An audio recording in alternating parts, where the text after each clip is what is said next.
more. And it takes me back to when we sat with the offensive coordinator and the head coach. They felt pretty good about their game plan and thought there were some holes in the defense, and they exploited them the last time out. Let's see if they can come back and put together a similar drive. And we'll see if they can do just that. But you know that old expression, it's not my night? It hasn't been his so far. I don't know if the legs are a little bit heavy. Sometimes having to hang out all day and play doesn't exactly play to your advantage, but it's been a tough go for him. And every time he looks up, somebody's there defensively. That was the same case on that play. I'm laughing to myself because I could just hear in film session, but Coach, I was throwing it to Odell Beckham Jr. Of course I thought he was open.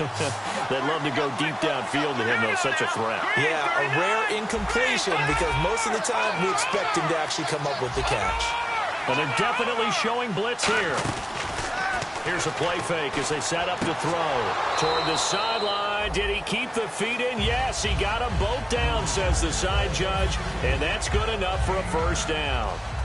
Here's Jordan Berry now. On for his second punt. He'd take a repeat of his first. Back now at beautiful new U.S. Bank Stadium. It's Steeler football, and they have the lead as well as we begin quarter number 4. Here's Jordan Berry now as he'll punt it away for the second time.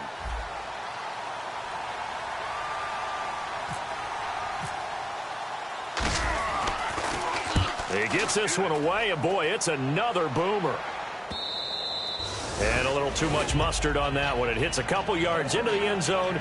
A missed opportunity there maybe to pin him back.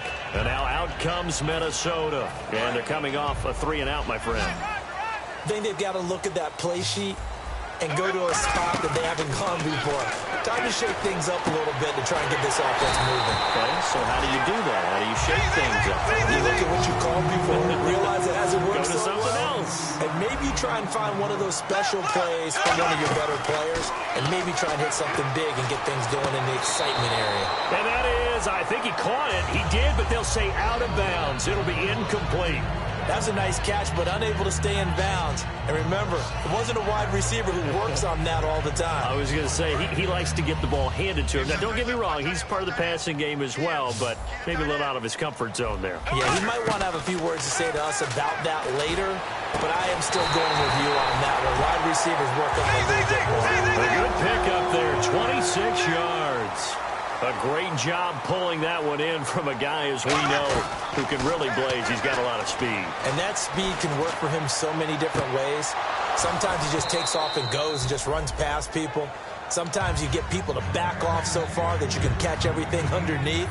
But still, at some point in the game, you're probably going to have to make some contested catches, right? Sometimes you have to go up and beat a defender for the football. He has that in his arsenal as well. Showed it right there.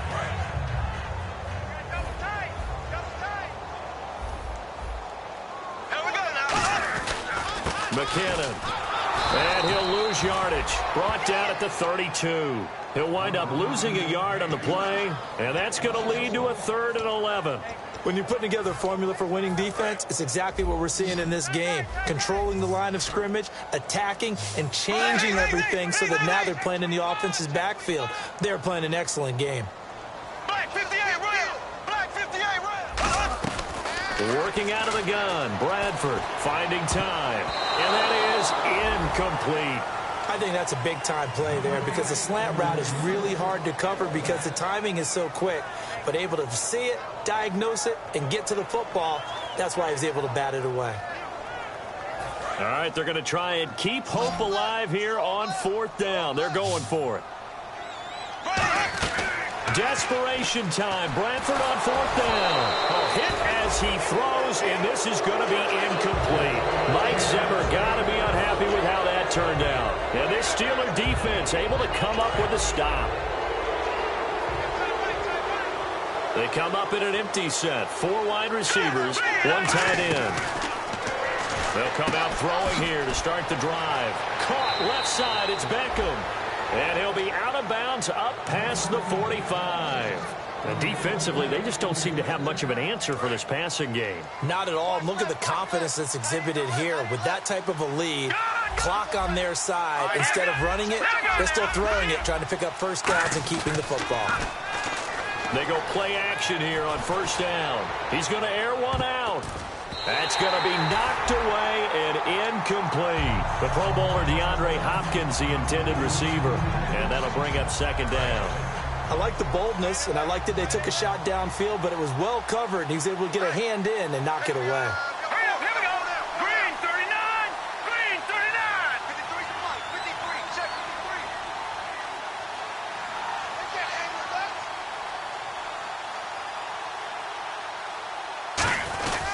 And they'll run it here. And able to break one tackle, but then quickly brought down. But a nice little gain. That one good for 10 yards. And that'll bring up what looks to be a 3rd and inches. Can't be more than a half a foot. They come up with an offset eye. Now they'll run it on the toss. And some room to work. Pass. And now the rookie's free. And into the end zone. Touchdown, Pittsburgh. A big play there. Touchdown number 22 on the season. And the Steelers find a way to stretch their lead.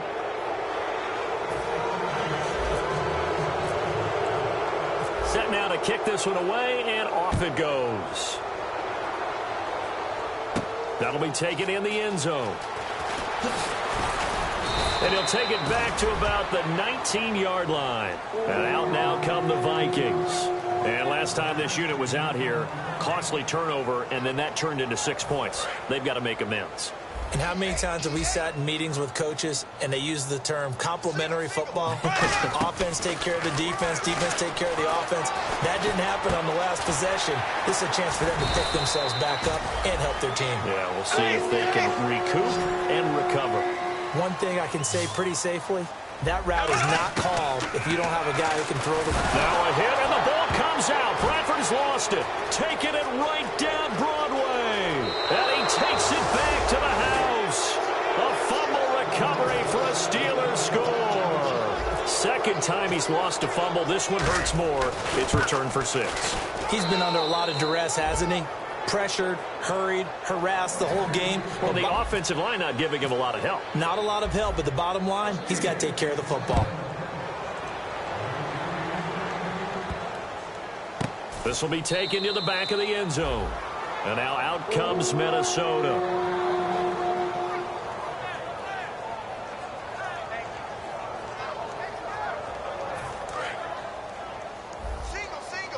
So the D-line's going to spread out. Defense really showing respect to the deep ball here, playing off the receivers. Being chased out left. Now he'll let it go on the run. Deep left side. And almost intercepted. It would have been his second pick of the game. Instead, it'll be second down. Here we go now. Throwing again. Bradford on 2nd and 10. Buying time to his left. Toward the sideline, and look at that catch. Dragging the toes, and that's going to be a first down. Well done. On any given pass play, you never know exactly where your exit points are going to be.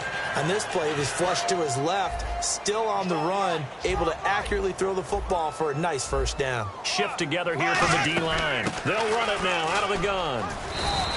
It's a 7-yard carry to set them up with a 2nd and 3. See if they stay on the ground for second down. And they're going to speed things up here. Some runs are blocked so well, you almost forget that someone has to carry the ball to gain the yardage. The leverage by the offensive line to create space up front, really well done. Larry Fitzgerald was the intended target, and it's 3rd and short. One thing I know from experience is that when the deep ball is thrown and you're the defender, you've got to fight that little bit of panic that emerges. You've got to play the ball really well. It's a 50-50 jump ball play. And guess what? They took a shot. How are you going to win it? And in this case, they managed to get it done. He's going to try and go deep again. The ball popped in the air and intercepted. A great read, and it's picked off. And a big turnover there as his guys will get the football back. Now the Steelers offense gets ready to get back onto the field. And they were able to punch it in the end zone last time. They'll be looking to do that again here for the defense. Obviously, they'll be looking to stop them from punching it back in the end zone. It always is punch-counter-punch, isn't it? And which team has the advantage? Well, let's just go back. Last time on offense, they rolled downfield, got into a good rhythm. You can see a little more bounce in and out of the huddle. You can see the sideline really get into the game. So defensively, you're thinking to yourself, how do we take that away from them? How do we get the advantage back? Let's see what they come up with. I think pressure is always the first way to go. You love pressure. Let's see if they dial it up this drive.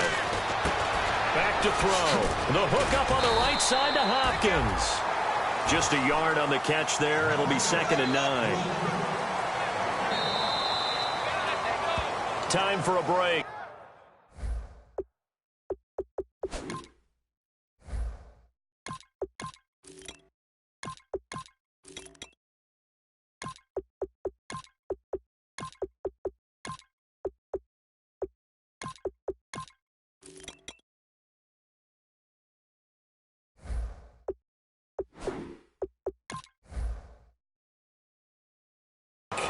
Back to finish it off on EA Sports after this. 9 yards still remaining here to pick up the first on 2nd down. They'll run with a backup. This is Williams. And he'll get this up only to about the 33. Only a gain of a couple there. That leaves them needing about 7 here on 3rd down. Well, I think we know by now that every run is not going to be broken and get all the way to the end zone. But these short ones still have their value. You can still set up your play action and throw the football. You control the clock because you have the ball and they don't. And often the physicality sets the tempo for the game. It's a gain of 17, and it'll give them a first down.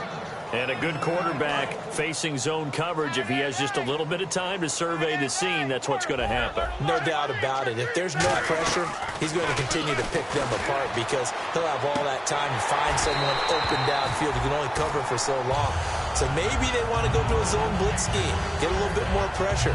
Remember when Carolina did that against Denver? They lost the game ultimately. They dropped the defensive end out, and he ended up with an interception in that game in Super Bowl 50. Maybe some sort of scheme like that to try and get more pressure at the passer. No, he almost had it. Already with 1 interception, just missing his 2nd there. But it's not been the best game for him, but he definitely tried to get by with a little help from his friend there and trying to create a big play. Couldn't do it, fell incomplete, but you're right, hasn't been a banner game here in the 2nd half, just trying to get going. Big thing is trying to keep confidence up and continue to fire. Good defense holds him to only a yard, and it'll be 4th down. Whether you're playing West Coast offense or not, one of the maxims of the West Coast offense is you're either throwing a touchdown or a check down. In other words, look for the big shot, but be smart. I think they did exactly that on that play. They didn't get the first down, but they're taking care of the ball well. Yeah, and being rightly cautious with that lead here in the 2nd half. And they'll let this one go right on the outskirts of the 10. They'll down it at the 11-yard line. Now the Vikings offense works their way back onto the field. They're down big here late. I don't know. You just one last drive here for pride? Some people like to do that. I remember playing for a guy once. We were down huge, and someone said, "Coach, what do you want to call?" He just waved a hand like, "Who cares? Let's get out of here and do something some other time." But some teams like to do something at the end to feel a little bit better as they continue to move forward. Yeah, probably just want to put this one behind them. Nowhere to escape, and he goes down. Shaquille Barrett in there to drop him, and he continues to wreak havoc in offensive backfield. Sack number 16 on the year. 5 lines in the game, 4 of them to the right side. To throw is Bradford, dancing to his left. And he'll avoid the tackle there with a slide. It's a gain of 7, and that's going to make it 4th down. Partner, he was going through his progressions. Not there, not there. After about the 3rd one, he decided he better pull it down and run for it. And he slides down and avoids the hit for good measure. One last shot now for Bradford. And no escaping this time as he'll go down. They got him for a sack. Well, Charles, it's one thing to win. It's another thing to win and put up the amount of points that they did. Boy, were they clicking on offense. They can't help but feel great about themselves, can they? I mean, what a game to put up that number of points, continually feel like they're moving the ball and things are working and clicking. They think that they can bottle this and carry it with them. And as an offensive coordinator, you just don't think you can do anything wrong. Whatever you call, run, pass, it's all going to work. That's called being in the zone. So for Pittsburgh, a final win means they will finish off the regular season at a very strong 12-4.